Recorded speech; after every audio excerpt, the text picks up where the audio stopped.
Ya, bisa dimulai.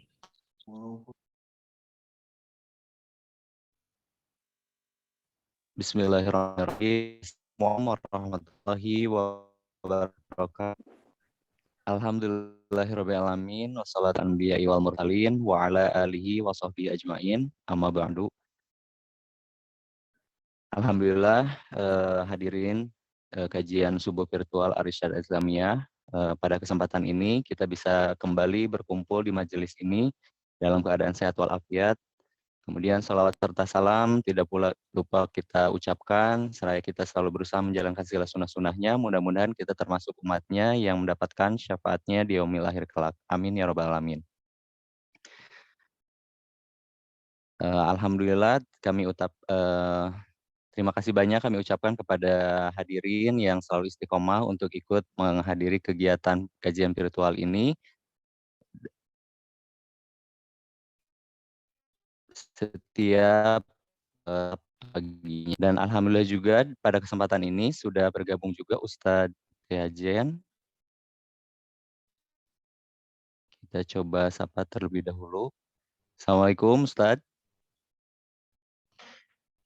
Masih connect. Mohon di sebentar.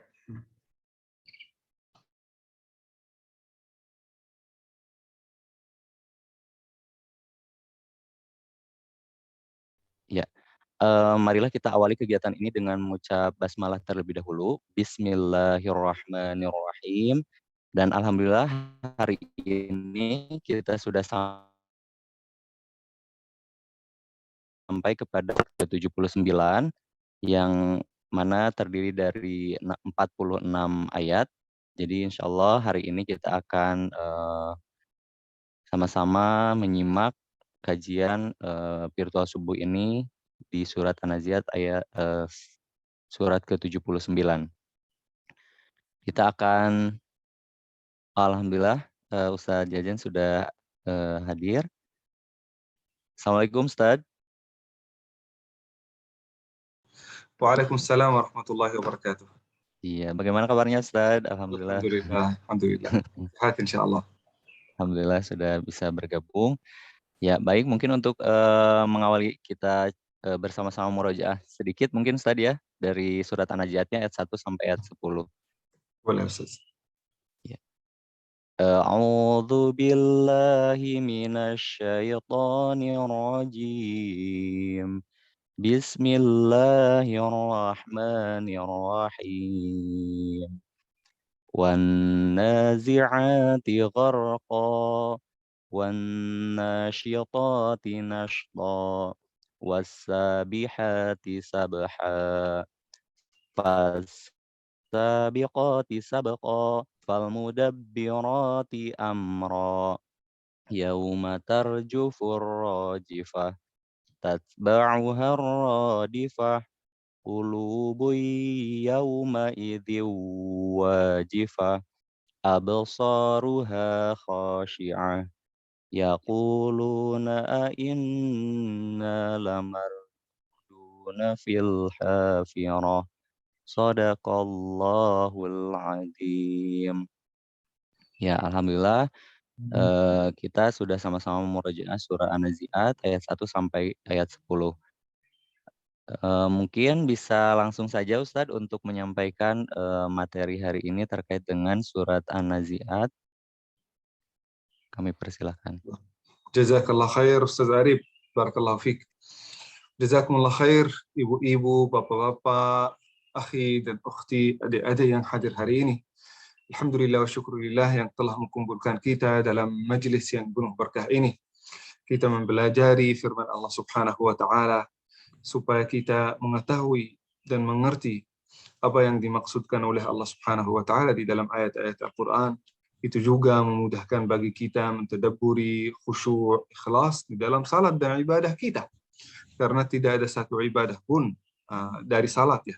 Tidak ada satu salat pun yang terpisah dari Al-Qur'an.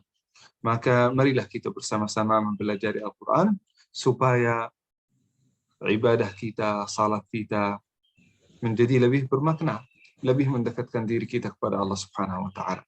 Hadirin yang dimuliakan Allah Subhanahu wa taala, kemarin kita mempelajari surat Abasa. Banyak pelajaran dari surat Abasa. Apalagi tentang tawadhu Rasulullah sallallahu alaihi wasallam, menceritakan juga tentang sahabat-sahabat Rasulullah sallallahu alaihi wasallam yang sangat terpuji, menceritakan tentang surga dan juga neraka, atau mungkin kesusahan-kesusahan yang akan dialami pada hari kiamat. Begitu juga di surat At-Takwir, Allah Subhanahu wa taala mengundang perhatian kita supaya kita memperhatikan ayat dan tanda kebesaran Allah Subhanahu wa taala di alam semesta. Hari ini kita akan mempelajari pada ayat-ayat pertama di dalam surat An-Nazi'at tentang malaikat. Allah Subhanahu wa taala memberikan kepada beberapa malaikat ini tugas tertentu. Sebagaimana manusia, setiap manusia itu punya bidang tertentu, bidang keahlian. Ini punya bidang keahlian sebagai dokter, ini sebagai arsitektur, ini sebagai engineering, ini sebagai teknologi, ini sebagai biologist, ini sebagai chemistry. Setiap orang punya bidang keahliannya. Begitu juga malaikat Allah Subhanahu wa taala punya bidang keahlian. Ada beberapa malaikat yang bidang keahliannya mencabut nyawa. Ada beberapa malaikat yang bidang keahliannya memberikan nyawa. Memberikan nyawa. Ada juga beberapa malaikat yang mengurus gunung. Ada juga yang mengurus az-zar', tanam-tanaman. Ada yang mengurus laut. Ada yang mengurus urusan manusia, seluruh urusan manusia. Ada juga yang mengatur ayat-ayat Allah Subhanahu wa taala di bumi maupun di alam semesta. Ada banyak malaikat. Bahkan ketika Rasulullah sallallahu alaihi wasallam ditanya oleh para sahabat, berapa banyak malaikat itu? Berapa banyak malaikat? Kata Rasulullah sallallahu alaihi wasallam, coba bayangkan.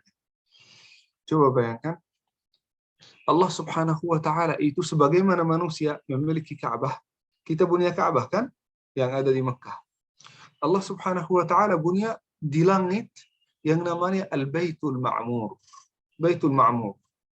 Rumah Allah Subhanahu wa taala, rumah ibadah maksud saya.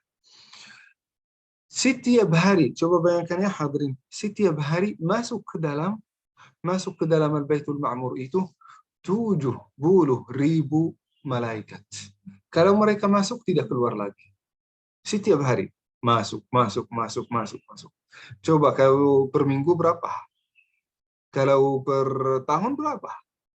Berarti berapa banyak malaikat? Itu luar biasa. Kata Rasulullah sallallahu alaihi wasallam, "Ma fis sama'i mawdi' syibr." Mawdi' syibr dari sini sampai sini.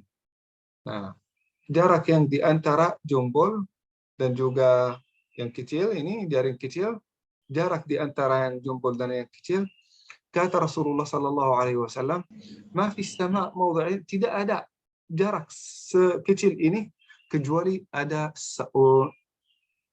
malaikat yang berruku' atau sujud kepada Allah Subhanahu wa taala. Luar biasa. Ini menunjukkan bagi kita bahwasannya malaikat ini makhluk yang sangat agung yang diciptakan untuk beribadah kepada Allah Subhanahu wa taala. Kemampuan mereka tidak terbatas. Dan juga kalau kita menghitung mereka, hitungan mereka tidak bisa terbatas, tidak bisa dihitung. Nah, itu adalah ciptaan Allah Subhanahu wa taala pada malaikat. Allah ingin mengundang perhatian kita, hai manusia, kalau engkau mendustakan agama Islam, kalau engkau tidak bertaat kepada Allah Subhanahu wa taala, maka aku, Allah Subhanahu wa taala, sudah menciptakan makhluk yang lebih mulia, lebih kuat, lebih hebat, lebih indah daripada kita sebagai manusia yang tidak akan pernah mensia-siakan walaupun satu detik di dalam kehidupannya kecuali dalam taat dan ibadah kepada Allah Subhanahu wa taala. Lalu apa yang kita sombongkan? Kenapa kita sombong? Apabila kita melakukan 2 rakaat, 3 rakaat, kita melakukan tahajud, membacakan Al-Quran, kita sombong dengan ibadah kita. Padahal Allah Subhanahu wa taala menciptakan para malaikat yang ibadahnya jauh lebih hebat daripada kita sebagai manusia. Oleh karena itu, hadirin yang dimuliakan Allah Subhanahu wa taala, kita harus dan mesti selalu tunduk kepada Allah Subhanahu wa taala, minta ridha, minta maaf, minta ampunan dari Allah Subhanahu wa taala supaya Allah Subhanahu wa taala menerima ibadah ini. supaya Allah Subhanahu wa taala mengampuni seluruh dosa kita. Oleh karena itu hadirin yang dimuliakan Allah Subhanahu wa taala, Allah mengundang perhatian kita supaya kita memperhatikan, mempelajari tentang alam malaikat. Di dalam kitab Hadil Arwah ada juga alam al-malaikat yang ditulis oleh, kalau Hadil Arwah Ibnu Qayyim al-Jauziyah, kalau alam al-malaikah yang ditulis oleh Abdul Wahid Bali, orang Mesir, baru masih hidup sampai sekarang. Saya menasihati mungkin Bapak dan Ibu untuk membacakannya. Beliau mengumpulkan semua hadis-hadis yang sahih di dalam buku ini. Bukan hanya hadis yang sahih, aqwalul ulama, pendapat para ulama dan sahabat Rasulullah sallallahu alaihi wasallam, terutama Ibnu Abbas, hibrul Quran. Ulama yang terbesar di antara sahabat Rasulullah sallallahu alaihi wasallam dalam ilmu tafsir Quran. Ayo kita mulai hadirin masuk di dalam surat An-Nazi'at. Allah Subhanahu wa taala memulai surat ini dengan Wan-Nazi'at. Oleh karena itu di dalam kitab-kitab tafsir ada yang menamai surat ini dengan Wan-Nazi'at. Nah, Wan-Nazi'at bukan hanya An-Nazi'at, Wan-Nazi'at. Kenapa surat ini dimulai dengan Wan-Nazi'at? Ada yang juga yang menamai surat ini dengan At-Tamah. Jangan sampai kita bingung kalau kita dengar surat At-Tamah. Mana surat At-Tamah? Ternyata surat An-Nazi'at juga dinamai dengan surat At-Tamah. Sebagaimana surat Abasa dinamai dengan surat As-Sakhah. Nah, dimulai dengan Wan-Nazi'ati gharqa. Apa artinya An-Nazi'at? Malaikat yang mencabut nyawa. Yang mencabut nyawa. Gharqa ini kayak ghariq dari tenggelam. Gharqa datang dari bahasa Arab yang namanya ghariq, artinya tenggelam. Wan-Nazi'ati gharqa, sehingga seseorang tenggelam dalam sakaratul maut sampai dicabut nyawanya. Nah, siapa ini gharqa? Wan-Nazi'ati gharqa. Bahkan para malaikat berkata gharqa ini tenggelam bisa jadi datang dari syadid, dengan keras, dengan kasar, mencabut nyawanya dengan kasar. Siapa ini? Orang-orang kafir.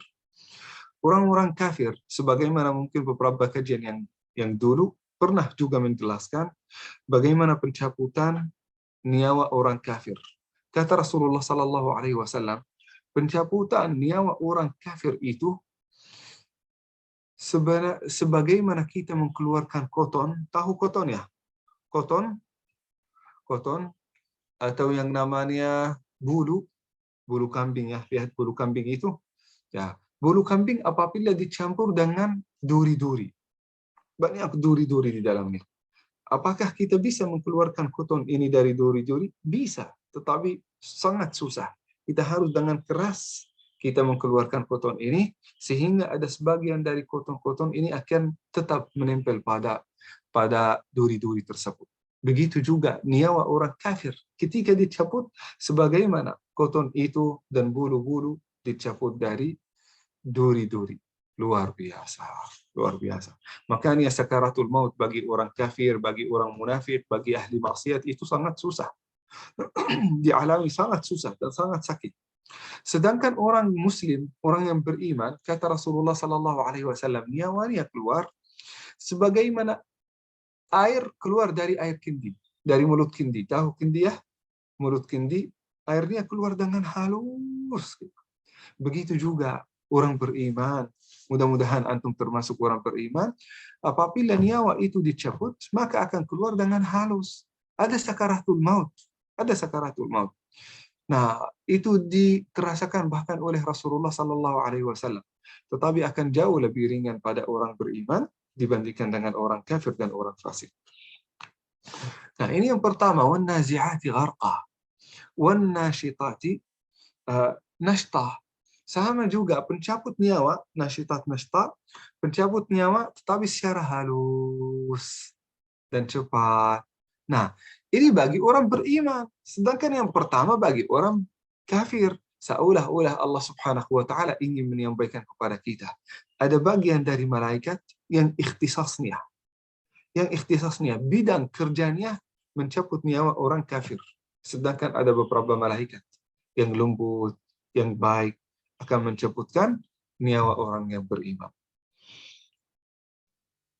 Nashta itu juga orang Arab juga menamai saat kita saat kita di dalam sumur ya. Kita ingin mengeluarkan air dari sumur, maka kita kendi itu diturunkan ke dalam sumur. Nah, supaya terisi dengan air. Lalu kita bertahap-tahap supaya tidak tumpah airnya, kita bertahap-tahap dengan perlahan-lahan, dengan lembut kita menggerakkannya supaya bisa sampai kepada kita dalam keadaan terisi dengan air. Itu pencabutan nyawa orang beriman dengan perlahan-lahan secara lembut supaya tidak menyakitkan orang beriman. Wan nashitati nashta was-sabihati sabha. Sabihat ada perbedaan di antara ulama. Ada yang berkata dari tasbih. Sebagaimana kita belajar dulu, sabbih isma rabbikal a'la. Tasbih ini apa artinya tasbih? Kata para ulama dari tasbih. Subhana rabbil a'la, subhana rabbil a'la, subhana rabbil a'la. Ada yang berkata tasbih ini dari berenang. Yasbah dalam bahasa Arab. Memindahkan dirinya dari satu tempat ke tempat yang lain. Begitu juga para malaikat. Para malaikat tidak berjalan sebagaimana kita. Ciptaan Allah Subhanahu wa taala pada malaikat itu jauh lebih indah dan juga jauh lebih agung. Sehingga Allah Subhanahu wa taala memberikan kepada mereka nama was-sabihat. Mereka memindahkan diri dari langit sampai bumi dalam keadaan sibahah, seolah-olah berenang dengan halus. Nah, berenang supaya menyampaikan pesan-pesan Allah Subhanahu wa taala ke tempat yang semestinya. Fas-sabiqati sabqa. Nah, masih ingat was-sabiquna al-awwalun di dalam surat Al-Waqi'ah. Musabaqah tilawatul Quran. Pernah dengar ya musabaqah tilawatul Quran? Kenapa ada musabaqah? Berlomba-lomba. Siapa yang akan lebih cepat? Siapa yang akan lebih jago? Siapa yang akan lebih mulia? Siapa yang hafalannya lebih hebat? Nah, musabaqah, berlomba-lomba. Begitu juga para malaikat. Di atas mereka tidak pernah melakukan dosa. Waktu mereka semuanya terisi dengan ibadah, mereka berlomba-lomba untuk mendekatkan dirinya kepada Allah Subhanahu wa taala, untuk melakukan perintah-perintah Allah Subhanahu wa taala sesempurna mungkin. Nah, fas-sabiqati sabqa, fal-mudabbirati amra. Di antara malaikat juga yang mengatur urusan manusia. Ini yang mengatur urusan rezeki, walaupun ini perintah dari Allah Subhanahu wa taala. Mengatur urusan rezeki, siapa yang dapat hari ini, siapa yang tidak. Ada yang mengatur kebahagiaan seseorang. Ada yang mengatur ketenangan. Ada yang mengatur pikiran. Ada yang mengatur bumi. Ada yang mengatur segala urusan hidup di dalam bumi ini.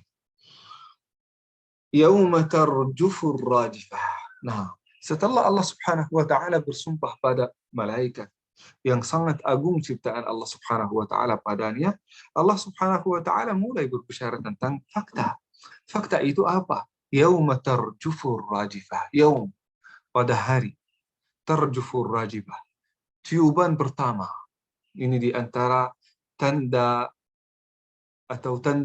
memulai hari kiamat. Bukan tanda hari kiamat, tanda memulai hari kiamat. Sudah mulai hari kiamat. Tiuban yang akan ditiup oleh Israfil. Bukan Israel, tetapi Israfil. Bukan juga Israel. Israel itu Nabi Allah Yaqub. Israel Nabi Allah Yaqub. Sedangkan Israfil ini malaikat yang akan bidangnya untuk tarjufur rajifah.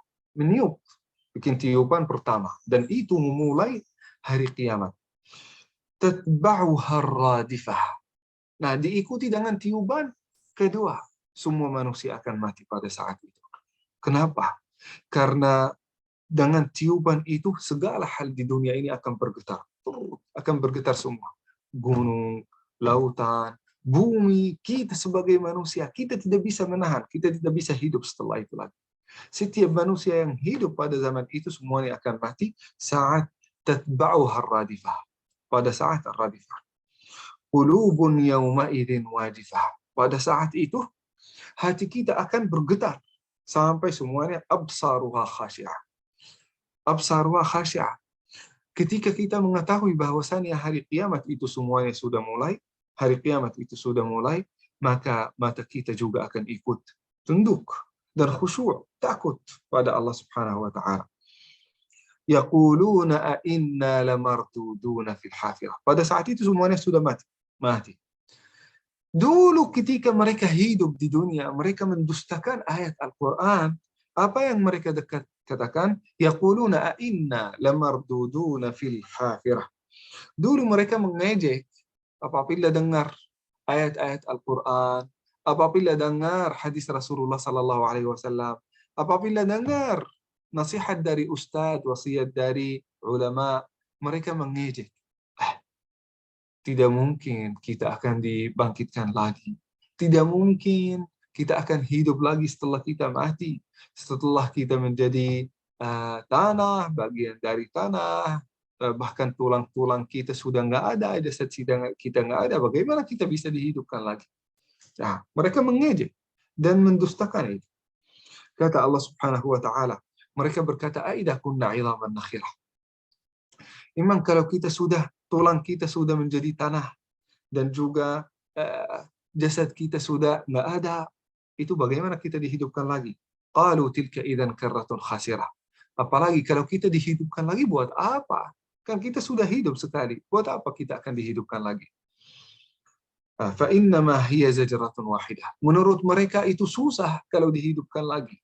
Kata Allah Subhanahu wa taala, fa innama hiya zajratun wahidah. Nanti akan ditiup lagi supaya Allah Subhanahu wa taala membangkitkan seluruh manusia dengan satu suara, membangkitkan seluruh manusia. Fa idza hum bisahirah. Disitulah apa artinya sahirah? Sahirah itu tidak tidur, begadang malam-malam, begadang untuk nonton, begadang untuk bekerja keras, begadang karena mungkin banyak pikiran, karena musibah dan kesusahan, sehingga tidak bisa tidur. Nah, pada hari kiamat juga tidak ada orang di antara kita bisa tidur. Kenapa? Pikirannya itu sangat banyak. Pikirannya itu sangat susah. Banyak kesulitan. Banyak juga ahwal yang kita akan hadapi hari kiamat. Sehingga kita tidak ada kesempatan untuk memikirkan tidur dan istirahat. Hal ataka hadithu Musa. Nah, itu selesai urusan hari kiamat. Mulai berbicara tentang hal ataka hadithu Musa. Hai Muhammad, pernah engkau dengar cerita Musa alaihi salam, Nabi Allah Musa? Allah Subhanahu wa taala di sini memberikan pelajaran bagi kita tentang Nabi Allah Musa, Nabi Allah Ibrahim. Tidak menyebutkan seluruh Nabi dan Rasul. Bahkan di dalam, menurut Ibnu Abbas, Nabi dan Rasul itu bid'un, 120.000 Nabi dan Rasul. Yang disebut di dalam Al-Quran hanya belasan Nabi dan Rasul. Selain itu tidak disebutkan. Allah Subhanahu wa taala menyebutkan beberapa Nabi dan Rasul supaya menjadi ibrah, belajaran bagi kita semua, supaya kita lebih rajin memperhatikan aturan Allah Subhanahu wa taala. Idz nadahu rabbuhu bil wahdil muqaddas tuwa.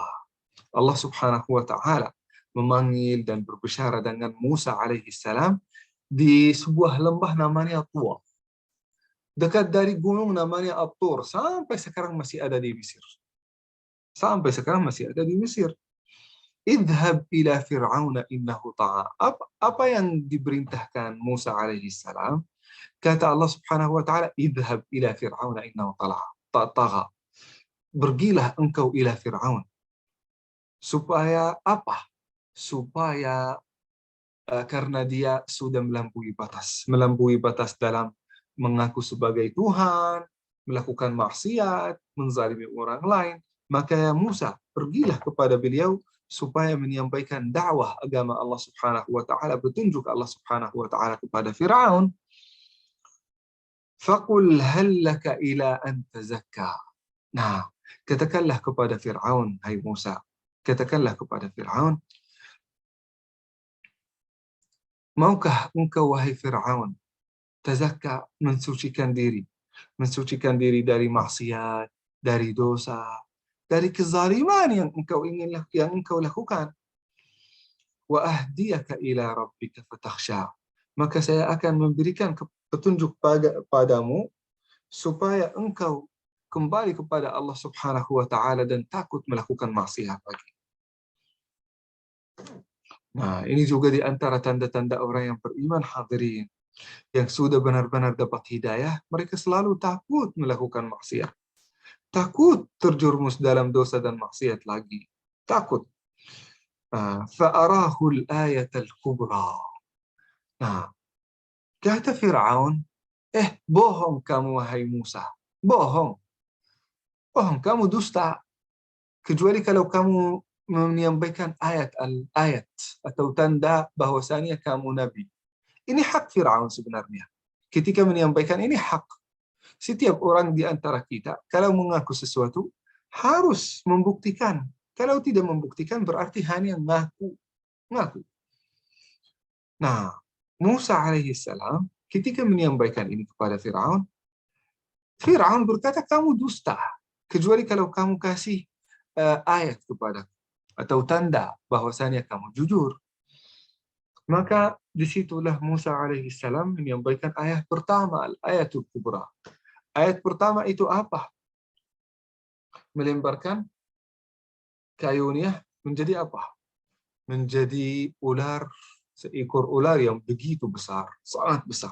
Bahkan mengkalahkan semua sahir-sahir yang dikumpulkan oleh Fir'aun. Bahkan di dalam riwayat-riwayat 3.000 sahir, 3.000 dukun yang berkumpul untuk melawan Musa alaihissalam. Tapi Allah Subhanahu wa taala mengalahkan mereka semua. Luar biasa. Ini ayat pertama, tanda pertama. Tanda yang kedua, Musa alaihissalam memasukkan tangannya ke dalam sakunya. Masuk. Keluar tangan yang terbuat dari cahaya. Cahaya, tangan itu cahaya. Bayda. Bahkan sangat-sangat putih. Karena terbuat dari cahaya. Luar biasa. Dimasukin lagi menjadi tangan yang normal lagi. Luar biasa. Fakadzdzaba wa 'asa. Sudah melihat tanda itu, sudah melihat Musa alaihissalam mengalahkan ribuan, 3.000 di antara dukun dan sahir dan orang jahat. Tapi kadzdzaba, masih mendustakan, masih merasa sombong. Thumma adbara yas'a, bahkan menjauh dari Musa alaihissalam. Fahasyara fanada, mengkumpulkan semua pengikutnya dan juga masyarakatnya. Fanada, menyeru atau menyampaikan kepada penduduk Mesir saat itu, menyampaikan, Ana rabbukumul a'la. Saya Tuhan kalian. Luar biasa. Luar biasa kezaliman. Bahkan dia tidak mengaku sebagai Tuhan, dia berkata sebagai Tuhan yang paling besar, al-a'la. Ana rabbukumul a'la, yang paling tinggi. Fa'akhadahu Allahu nakala al-akhirati wal-ula. Ketika dia mengaku sebagai Tuhan, mendustakan, menzalimi, apa yang dilakukan oleh Allah Subhanahu wa taala, fa'akhadahu Allahu nakala al-akhirati wal-ula. Maka Allah Subhanahu wa taala memberikan kepada dia pelajaran, siksa Allah Subhanahu wa taala yang diterasa oleh dia supaya menjadi ibrah. Inna fi dzalika la'ibratan liman yakhsha. Supaya menjadi ibrah. Contoh peringatan bagi orang-orang yang datang setelahnya, bagi orang ahli maksiat. Antum ashaddu khalqa. Hai manusia. Manusia termasuk Fir'aun yang mengaku Tuhan. Ashaddu khalqa. Apakah engkau lebih kuat, lebih besar daripada ciptaan Allah Subhanahu wa taala pada langit? Coba bayangkan, langit Allah Subhanahu wa taala yang diciptakan.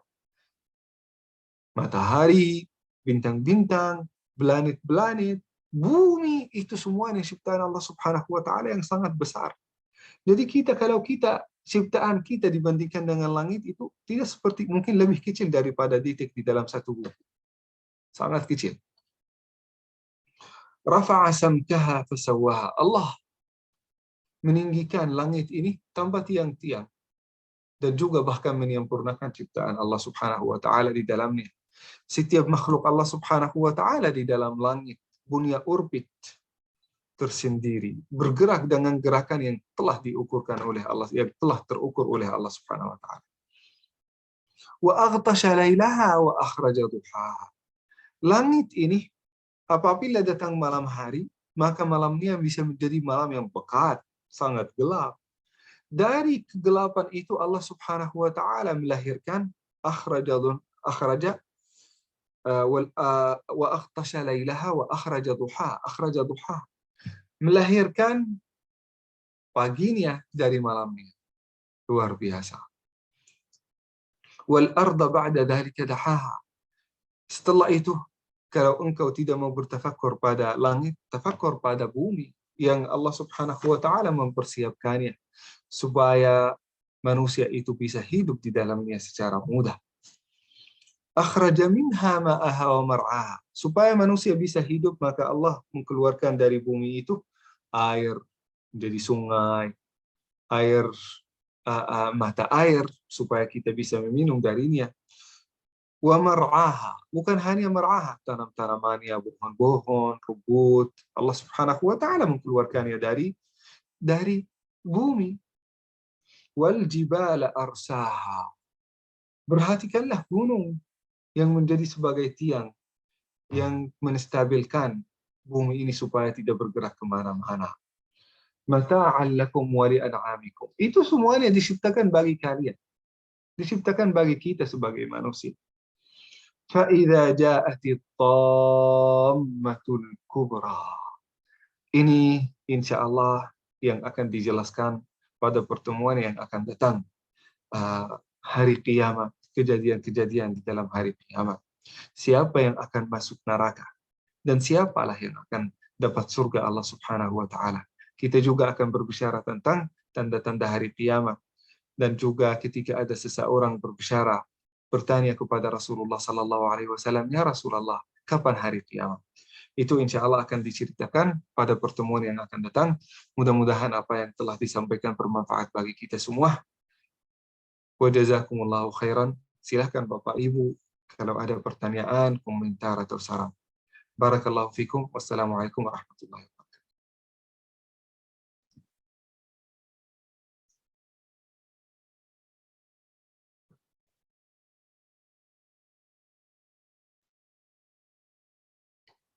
Ustaz Arif, kayaknya mungkin suaranya masih mute. Iya. Cek. Ya, Oh iya. Ya, jazakumullah khairan katsiran Ustadz atas penyampaiannya terkait dengan tafsir dari surat An-Nazi'at ayat 1 sampai 33. Insyaallah untuk ayat selanjutnya akan dilanjutkan di pertemuan selanjutnya. Mangga kepada hadirin yang akan mengajukan pertanyaan dipersilakan untuk bisa mengetikkan ke kolom chat ataupun bisa menyampaikannya secara langsung.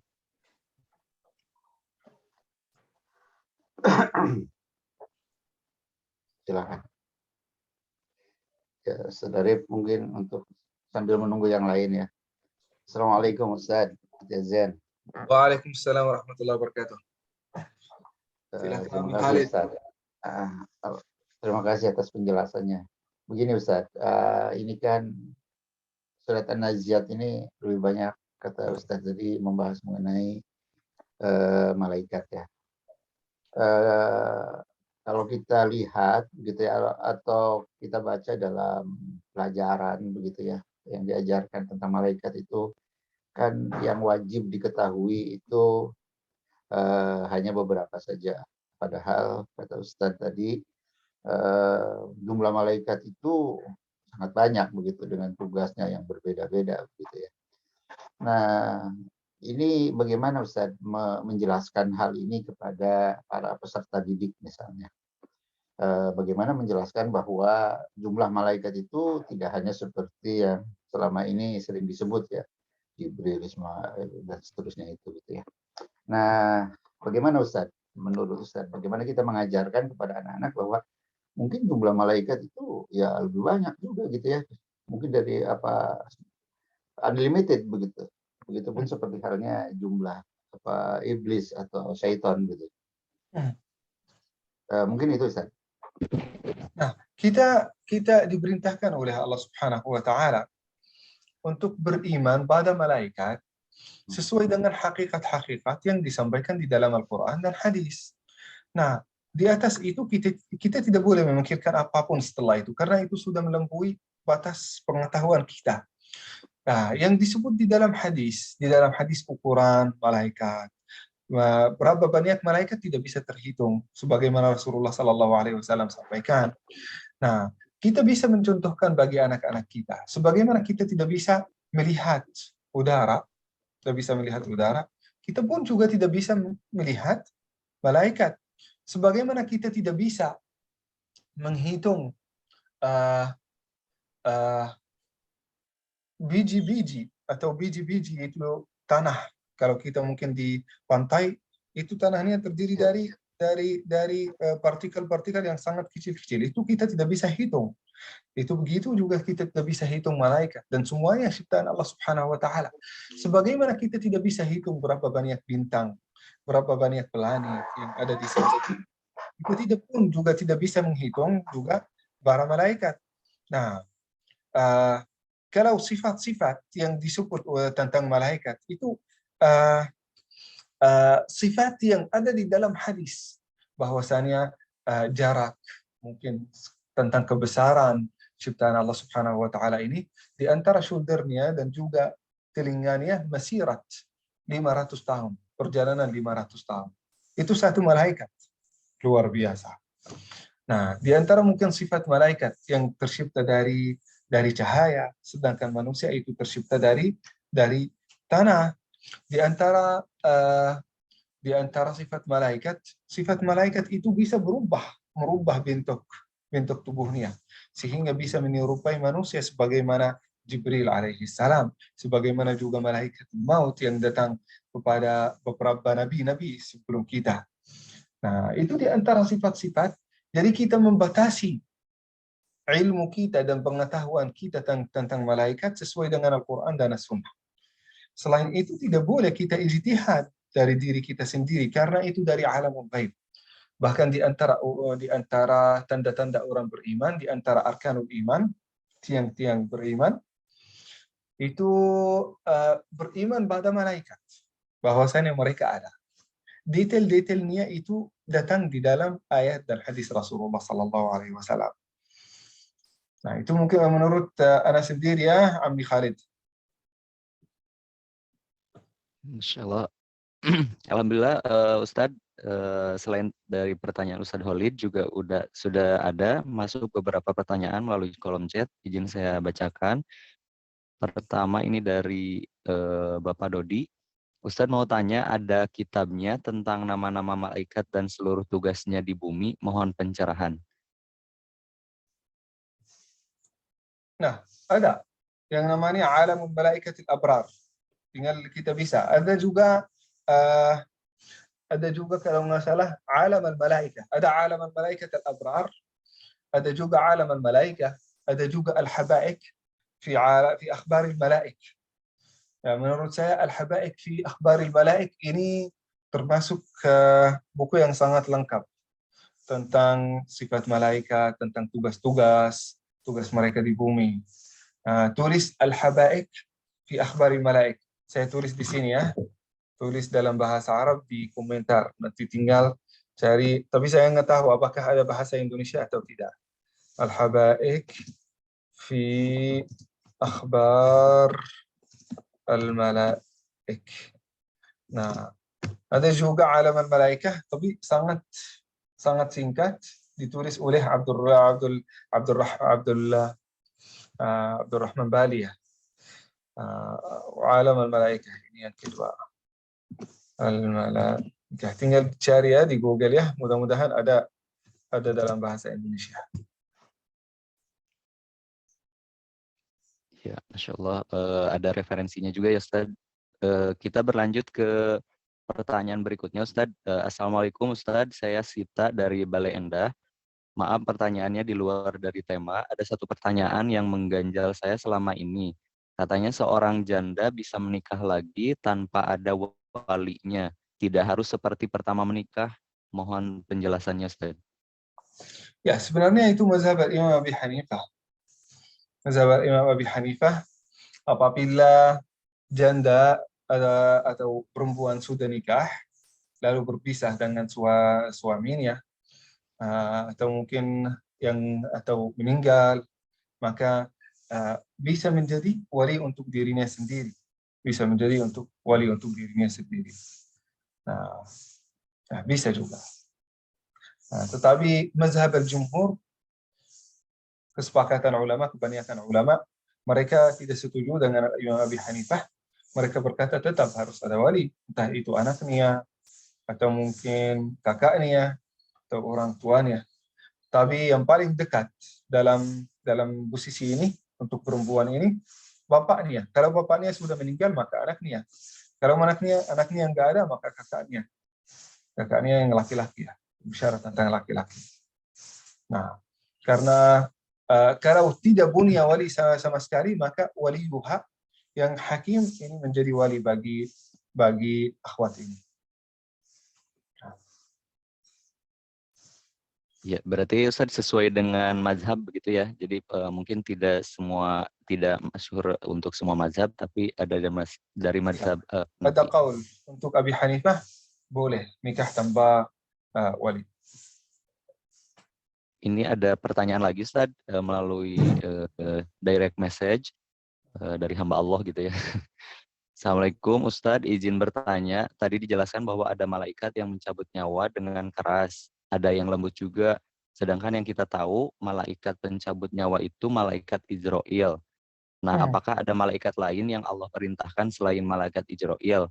Atau keras dan lembut di situ adalah cara mencabut nyawanya? Ya, itu sebenarnya ketika kita berbicara tentang malaikat itu jamak, banyak malaikat. Nah, kalau satu malaikat namanya malak. Banyak malaikat namanya malaikat dalam bahasa Arab. Allah Subhanahu wa taala juga menyampaikan di sini jamak, an-nazi'at. Banyak jamak. Kalau satu an-nazi'ah. Kalau satu as-sabiqah. Kalau satu as-sabihah. Tetapi Allah Subhanahu wa taala memberikan jamak di sini, berarti banyak malaikat. Kalau Israel ini para ulama berkata sebagai pemimpin malaikat yang pencabut nyawa. Sedangkan di bawah beliau banyak malaikat-malaikat. Karena pada jam yang sama ada seorang yang dicabut nyawanya di Indonesia, yang kedua di Amerika Serikat. Nah, bagaimana bisa dicabut pada waktu yang sama dari satu orang atau dari satu malaikat? Maka kata para ulama, itu ada banyak malaikat yang kita tidak bisa hitungnya, yang tanggung jawab untuk mencabut nyawa bukan hanya manusia, bahkan makhluk-makhluk yang lain.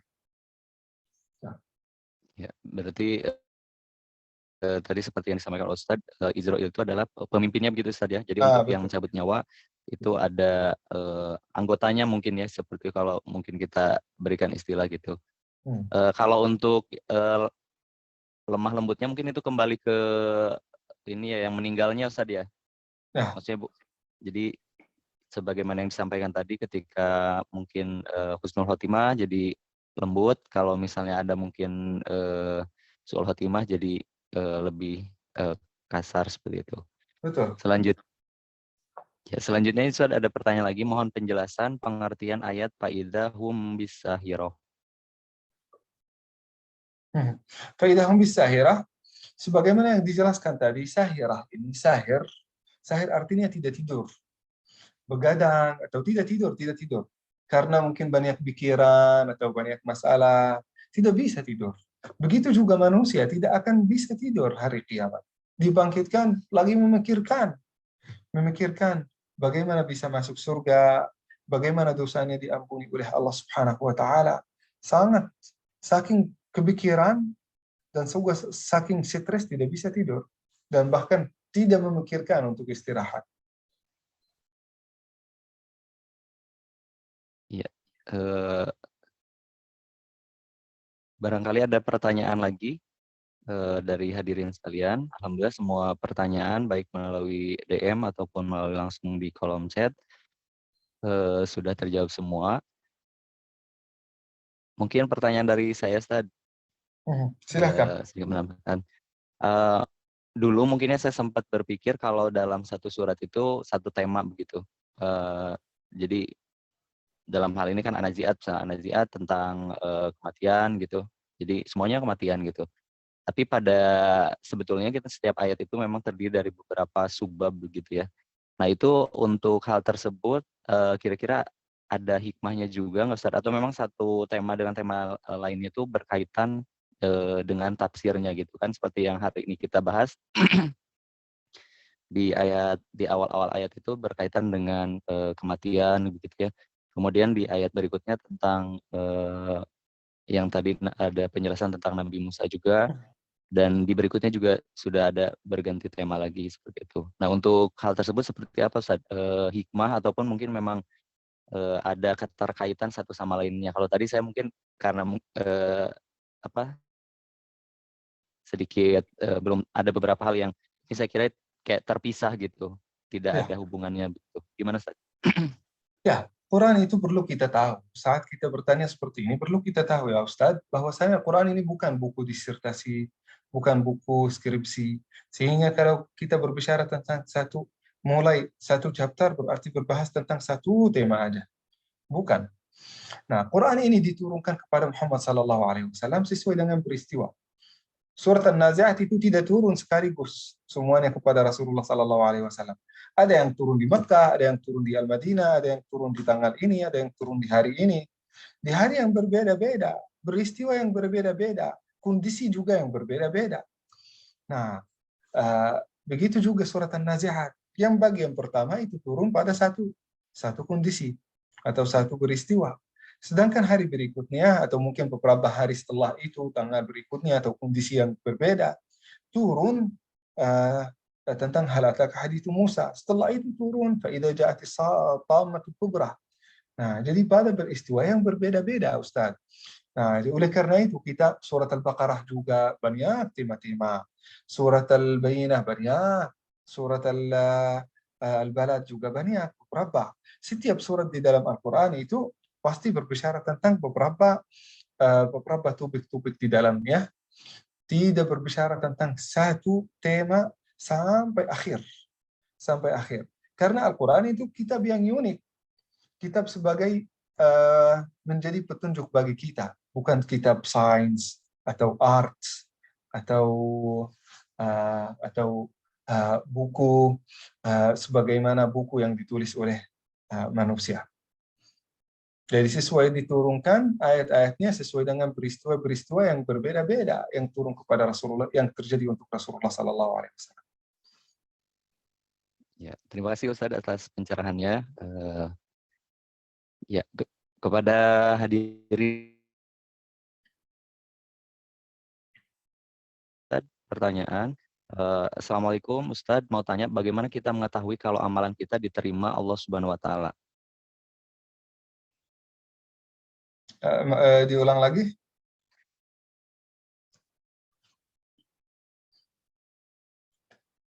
Diulang, tolong diulang pertanyaannya. Ibadah kita diterima. Ya. Bagaimana cek bagaimana amalan kita itu diterima oleh Allah Subhanahu wa taala gitu Ustaz. Ibadah kita diterima oleh Allah. Ya, ibadah diterima oleh Allah Subhanahu wa taala, kita husnuzan pada Allah. Kita husnuzan bahwasanya ibadah kita akan diterima oleh Allah Subhanahu wa taala. Setelah itu kalau kita ikhlas meluruskan niat, insya Allah ibadah kita sesederhana apapun insya Allah akan diterima. Setelah itu mengikuti sunnat Rasulullah, jangan kemauan sesuai dengan kemauan kita, mau melakukan ibadah sesuai dengan kemauan kita itu tidak akan diterima. Misalnya salat subuh dilakukan 3 rakaat, supaya menjadikannya lebih sempurna menurut kita ya, atau 4 rakaat. Tidak sesuai dengan sunnah Rasulullah yang diajarkan oleh Rasulullah SAW. Jadi ikhlas disempurnakan dengan sunnah, insya Allah akan diterima oleh Allah Subhanahu Wa Taala. Nah, silakan berikutnya.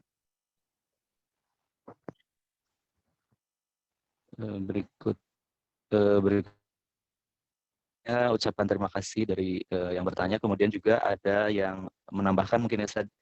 Saya juga pernah dengar bahwa seorang janda boleh nikah tanpa wali. Jazakallah khair Ya, itu pencerahannya. menurut Pertanyaan tadi yang pertama ya Ustaz, terkait ya oleh dengan karena itu janda. ya oleh karena itu mazhab al-Hanafi ini di, di diamalkan di beberapa negara karena tidak menyusahkan perempuan yang menurut mereka tidak menyusahkan perempuan dalam nikah, jadi memudahkan pernikahan ini bagi bahkan di antara ada qaul, ada yang lebih jauh dari pemahaman kita, ada yang satu qaul janda maupun yang belum nikah tidak apa-apa tambah wali, tidak apa-apa. Ada yang mensyaratkan hanya saksi dan juga itu sudah cukup. Jadi aqdun nikah dan juga saksi. Nah, tetapi ada juga itu hanya salah satu qaul di dalam Hanafiyah. Nah, tetapi kalau sudah jadi janda, sudah pernah nikah, sudah berpengalaman dalam bidang ini, maka di Mesir sampai sekarang di pemerintah Mesir tidak mewajibkan wali nikah bagi seorang janda.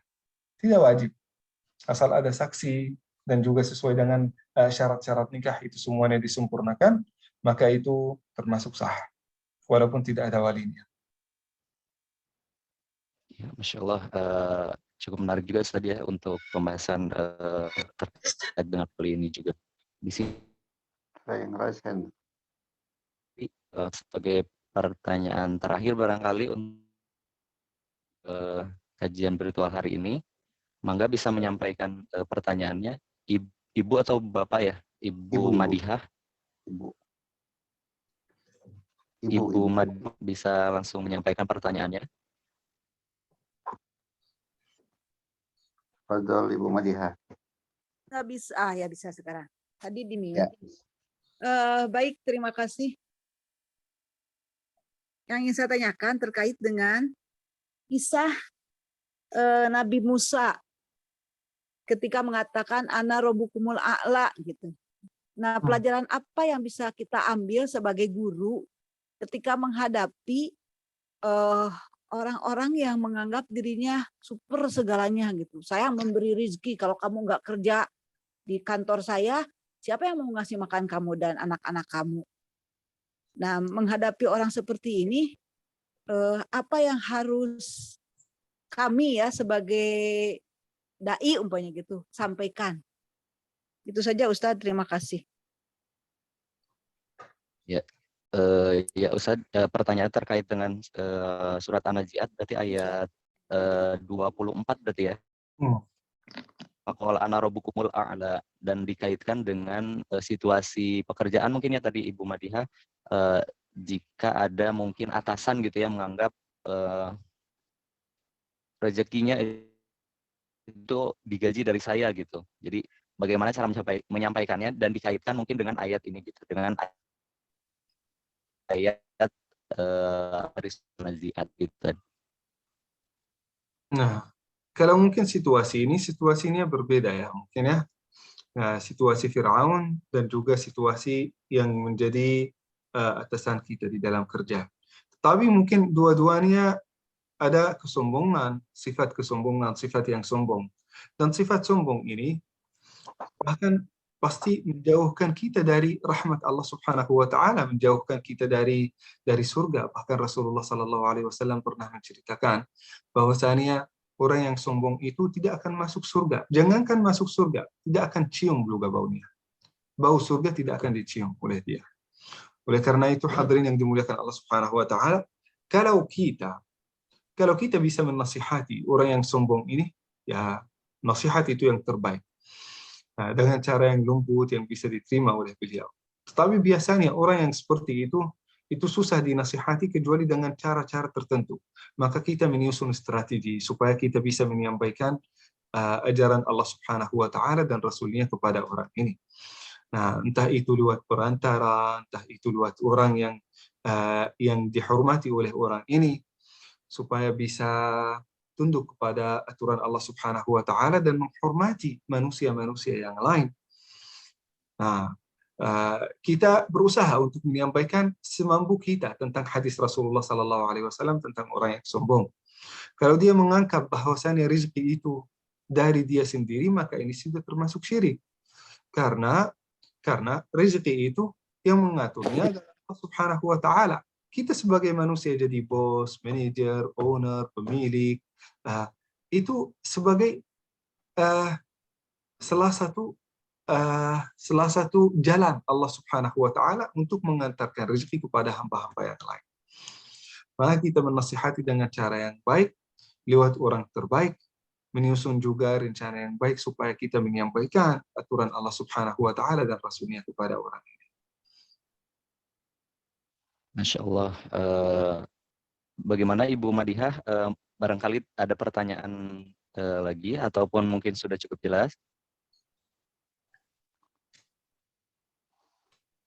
Ini cukup Pak Arif. Ya, saya kira cukup ya. Suaranya tidak terdengar Ibu.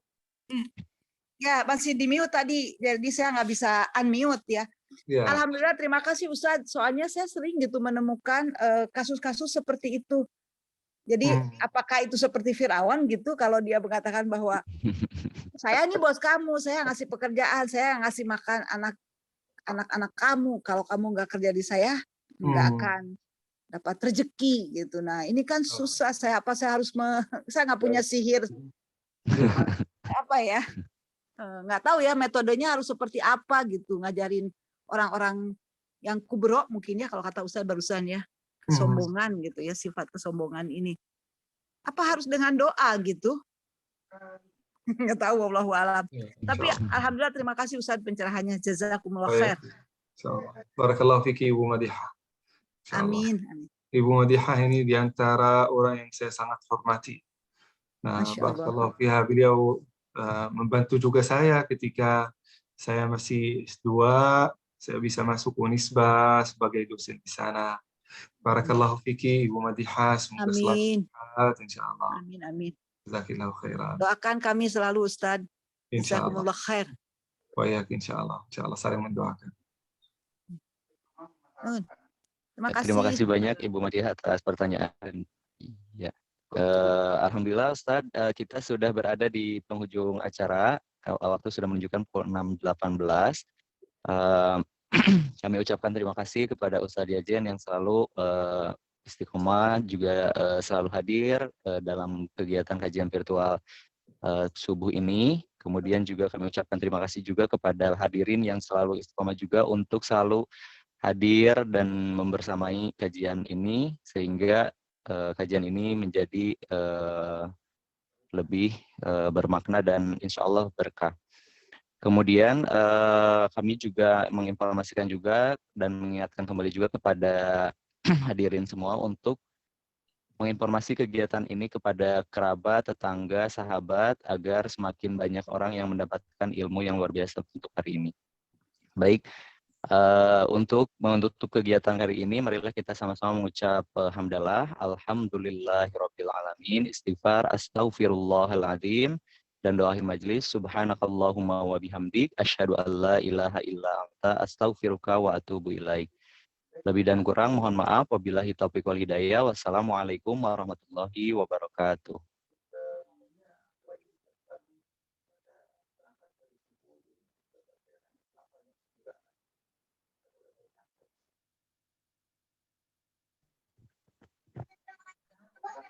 Atur nuhun panitia.